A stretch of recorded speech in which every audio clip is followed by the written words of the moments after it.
Okay, Reading Rainbow, episode 123, Hotel Animal.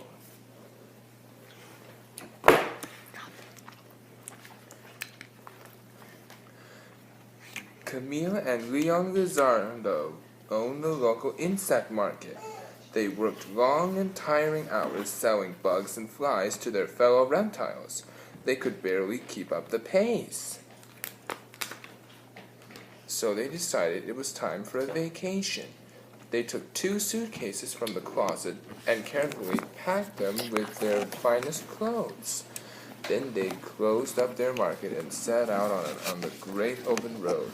They were so happy. Vacation, vacation, fun and games, rest and relaxation. They drove and finally came to a sign for the Hotel Animal, the favorite vacation spot for animals from around the world. When they arrived, Camille and Leon were surprised. The Hotel Animal was big, bigger than any building they had ever seen. They had to strain their little necks to see the top, their hearts raised with excitement as they pushed with all their might on the heavy front door. The hotel lobby was abuzz with activity. All sorts of large guests were relaxing and enjoying their vacations. Camille and Leon stood in awe. They felt very small and out of place. But this was the Hotel Animal, and they remembered they were animals, just like the other guests. They held hands and bravely made their way to the front desk.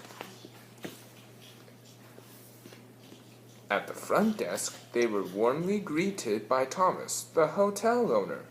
He gave the tiny couple a room key and rang the bell for the old bellhop. After a long climb up the stairs, they had to climb even higher just to put the key into the door. Their room was very nice to look at, but much too big. They unpacked their bags on the thick shag rug. Then they put their bathing suits and went down to the pool for a swim. They were really beginning to relax. Suddenly, an enormous hippo jumped into the water with a great splash and sent Camille and Leon flying. The little couple landed with a thud on top of a sunbathing guest. They peeled themselves off the sunbather and said they were very sorry. All of this activity left Camille and Leon feeling hungry. They went down to the hotel restaurant for some nice food. But it was not nice at all. Not only there were no insects listed on the menu, the food was too difficult to eat. To make matters worse, the other dinners were shocked by the lizard's table manners. This vacation was turning out to be no fun at all. Everything was too big, too high, too far, too heavy. This vacation was even harder than work. Camille and Leon wanted to have a good time. They gave it one last try. That night, they put on their finest clothes and went to a party in the hotel ballroom. The Leo Scat Orchestra played great, swinging songs. Camille and Leon did their favorite dance, the jitterbug. Finally, they were having fun. But all of a sudden, the dance floor was crowded with excited guests who danced rumbas and waltzes, mambos and tangos, and separated little Camille from tiny Leon. Then a ribbon from a balloon tangled around Camille's waist and lifted her off the floor. She yelled, "Leon!" as loud as she could. But no one heard. She rose higher and higher above the dancing crowd. Everyone looked so small, but Leon was by far the smallest. Up and up Camille went until she heard a loud pop. The balloon had burst on a crystal chandelier. Way above the dance floor, Camille held on for dear life. There was nowhere to go but up. so she pulled herself with all of her strength through a tiny hole in the ceiling. Camille sat all alone in the hotel attic.